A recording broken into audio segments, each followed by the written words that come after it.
A building that has survived 700 years. Without a single nail, your house won't last 30. That's not bad luck. That's design. A medieval carpenter with a hand chisel out engineered every modern construction firm on the planet. We have structural software, laser levels, materials that didn't exist a generation ago, and we still can't outlast a guy from the 1300s. Why? Because durability is bad for business. About a century ago, a specific building philosophy was quietly stripped from the way we construct. The industry made a calculation. You can profit from something that doesn't break. So they built an entire economy on top of your house falling apart. They traded joinery wood to wood precision that gets stronger with age for fasteners. Nails rust. Screws snap. Glue fails. They want your deck to warp and your subfloor to squeak. Because every squeak is a phone call to a contractor. And every phone call is money in their pocket. This video is about the lost geometry of the 14th century, a building system so precise, so elegant, that the modern construction industry spent 100 years making sure you'd never hear about it.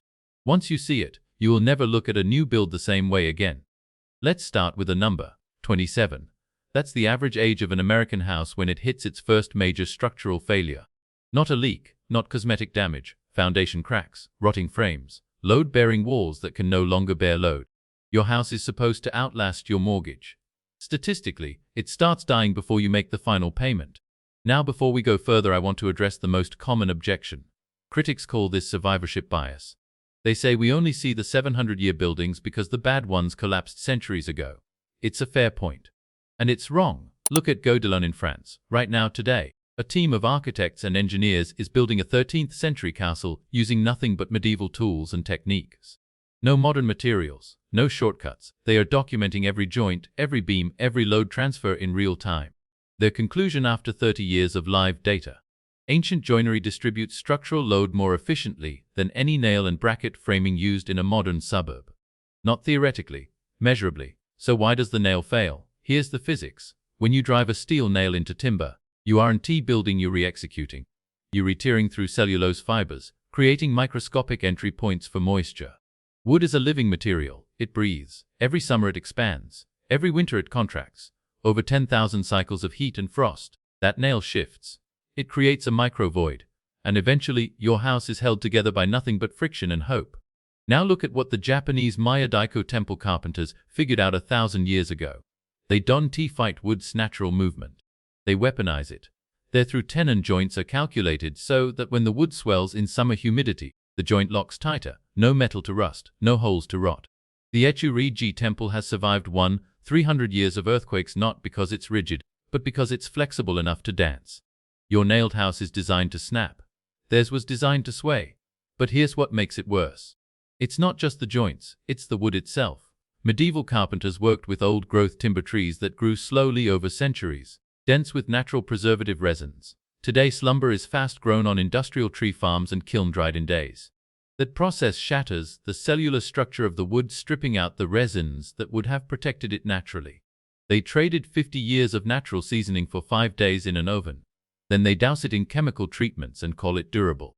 A medieval carpenter spent 10 years learning to read wood grain, knowing which beam faces north to compensate for a tree's natural twist. Your average framing crew gets 2 weeks of training and a nail gun. They aren't building a legacy. They're reassembling an expiring product designed to feed a multi-billion-dollar repair economy.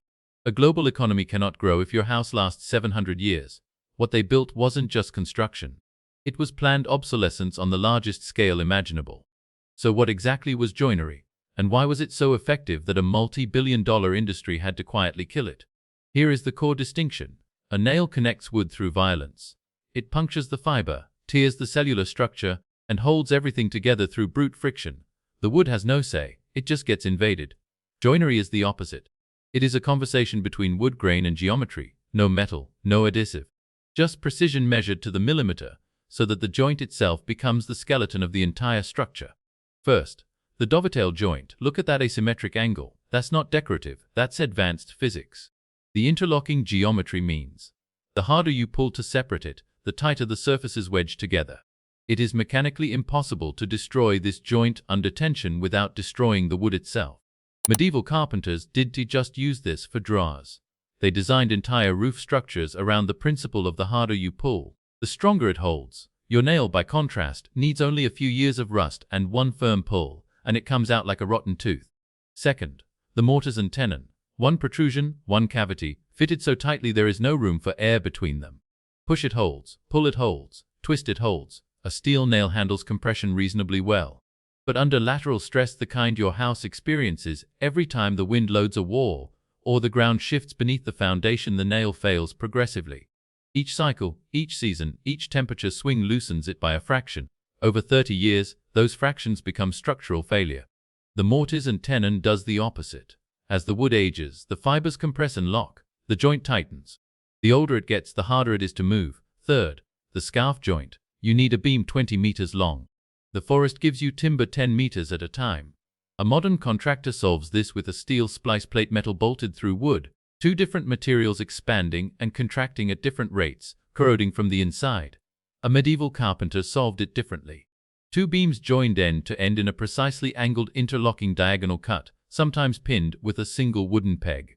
The result transmits load continuously across the joint almost as efficiently as a single unbroken beam. In some configurations, the data shows it performs better. What all three joints share is a philosophy that modern construction has completely abandoned. A connection should grow stronger over time, not weaker. Age is an asset, not a liability. The structure improves as it settles. And here is the part that should make you genuinely angry. This knowledge didn't disappear because it stopped working. It disappeared because it required a brain. A master carpenter in 14th century England could look at the color, the weight, the grain of an oak beam, and know without a single measurement tool exactly where to place the chisel. That skill took 10 years to develop. In a world optimizing for cost per unit, 10 years of training is a financial liability. So the corporations did something ruthless. They eliminated the training. Then they eliminated the knowledge. And 2 generations later, they erased the memory that this kind of knowledge ever existed.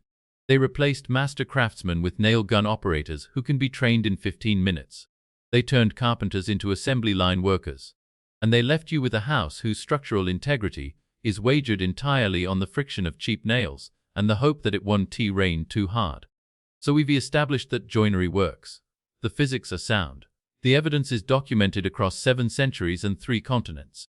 Which means the next question is the most important one in this entire video. Why did we stop? The answer is not technology. It's not that we discovered something better. The answer is a date, 1790. That is the year the first cut nail machine was patented in the United States. For the first time in human history, nails could be mass-produced.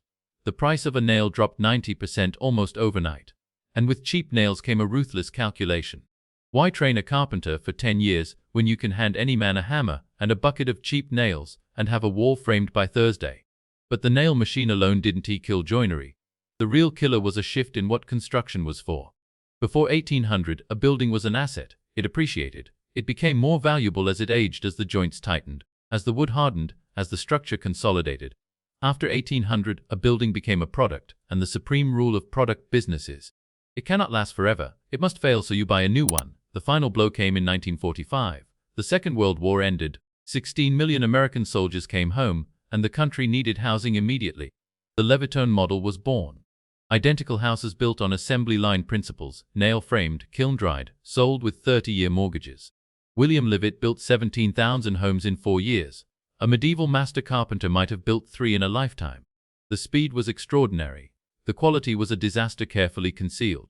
And here is where the system begins to feed on its own customers. When you build 17,000 houses with 30-year lifespans, you have created a guaranteed replacement market. In 1975, those houses need major repairs. In 1990, they need to be torn down and rebuilt. Every generation the cycle repeats. Every generation, the industry collects again. A house built to last 700 years destroys this model entirely. It never needs maintenance. It never needs replacing, and that is exactly why it had to be eliminated. The numbers don't lie. The US home repair and remodeling industry is currently worth over $500 billion per year. Listen carefully. That is not a side effect of poor construction. That is the business model. The decay is the product. The leak, the crack, the warped deck, the failing subfloor, these are not failures of the system. This is the system working exactly as designed. There is a term for this.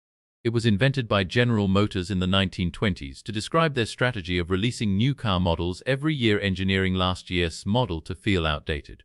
The term is planned obsolescence. What GM did to automobiles, the post-war construction industry did to your home. They didn't sell you shelter. They sold you a repair subscription you never agreed to and can never cancel. The medieval carpenter built for his grandchildren's grandchildren. The modern construction industry builds for the next quarterly earnings report. That is not progress. That is a betrayal. A betrayal that has cost American homeowners trillions of dollars, one repair bill at a time. At this point, you might be thinking, this all sounds compelling, but where is the actual proof? Not theory. Not physics on a whiteboard. The real standing you can go. Visit it today proof. Here it is. These are the survivors' structures that have been laughing in the face of the modern construction industry for centuries. Case 1. The Borgenstave Church, Norway, built in 1180, still standing, 0 nails, 0 metal of any kind. The entire structure, walls, roof, tower, is held together by a network of interlocking wooden joints, so precisely engineered that structural analysts in the 20th century spent years trying to fully decode it.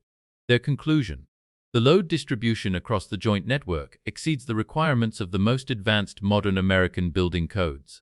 A structure from 1180 that makes Harvard-trained engineers scratch their heads. Let that sit for a moment. Case 2. The town of Lavenham, Suffolk, England. Buildings constructed between 1390 and 1530, 600 years old. Still occupied. Still load-bearing. The original oak frames have never been replaced. A structural engineering report from 2019 found that the oak had hardened to a density comparable to stone. The joints compressed so tightly over 6 centuries that a knife blade could not be inserted between the mating surfaces. Meanwhile, the average American suburban house after 15 years has gaps wide enough to fit an entire repair bill inside. Case 3. The Ekkrai-ji Temple Complex, Nara, Japan. Built in 607 AD, the oldest surviving wooden structure on Earth.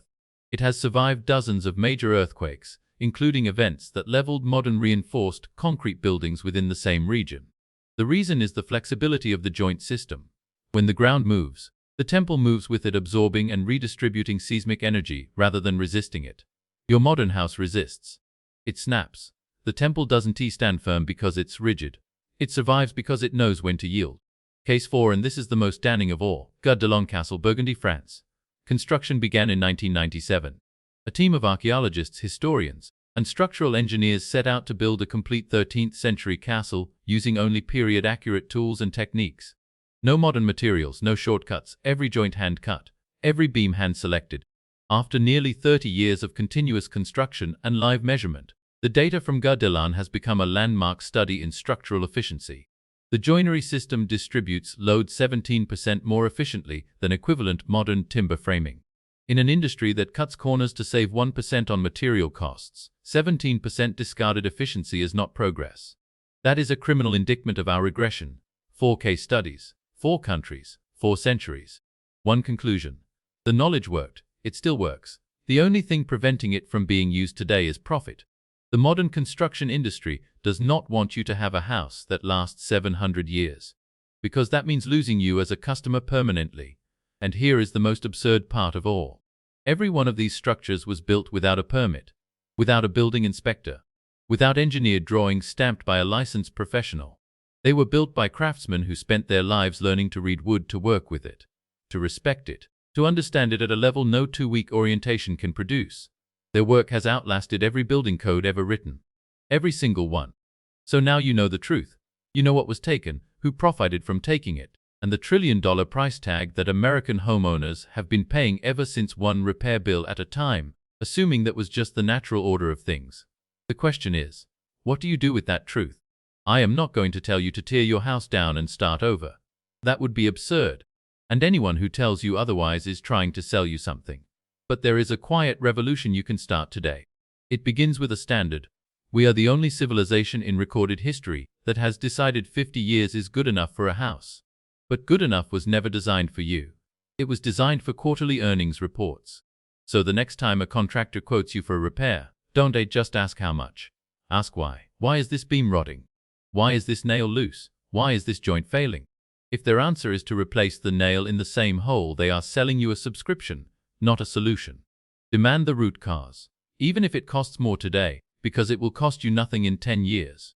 Second, learn to touch wood. Even if you are just a weekend hobbyist, buy a dovetail jig for $40 at any hardware store. Not because you are going to build your next house by hand, but because when you understand how wood breathes, how the grain locks, how a joint distributes force, you acquire a superpower. You can walk into any newly built house and know exactly what is going to fail and when. You stop being a blind customer. You become an informed inspector. That is not a small shift. That is the difference between being consumed by the system and understanding it well enough to stop being its victim. Third, find the people keeping the flame alive. If you are building anything new, a deck, a workshop, a barn, an addition, stop buying kiln-dried pine from a big box store for 1 minute and look up the Timber Framers Guild. Across North America, there are still craftsmen who practice traditional joinery at a structural level. They are not a museum exhibit. They are a living tradition, outnumbered, underfunded, and still building things that will be standing when your grandchildren's grandchildren are gone. Yes, the upfront cost is higher, but run the math on 30 years, not 5. On a 30-year horizon, joinery is not a luxury for the wealthy. It is the only rational economic choice for anyone who plans to still own their home in 20 years. Fourth, and this is the most important of all, teach your children the 700-year standard. Don't teach them that a house is something you trade in after 10 years like a cell phone upgrade. Tell them about the craftsmen of Borgund, of Lavenham, of Echo-Rye men who built for strangers they would never meet, 7 centuries removed, who would walk through those doors and never know the name of the man who cut the first joint. That is a philosophy of construction, but it is also a philosophy of civilization. You build things that outlast you. You make decisions based on what is right for the next 100 years, not the next quarter. You leave the world better structured than you found it. This idea did not disappear because it was wrong. It disappeared because it stopped being profitable for the people selling nails, selling debt, selling you the illusion that decay is inevitable. The gap between what is true and what is profitable is the entire tragedy of the house you are living in right now. Understanding that gap is the first step toward refusing to be part of the cycle. And refusing to be part of the cycle is how the silent revolution begins. We started this video with a building in Bruges, 700 years old, no nails, still standing. And I want to end it the same way, not with a summary, not with a list of takeaways, but with a question. Somewhere in that building, there is a joint, a mortise and tenon, or a dovetail, or a scarf cut by a man whose name nobody remembers, in a year nobody recorded, using tools that no longer exist. He did not know we would be talking about his work 7 centuries later. He was not trying to make history.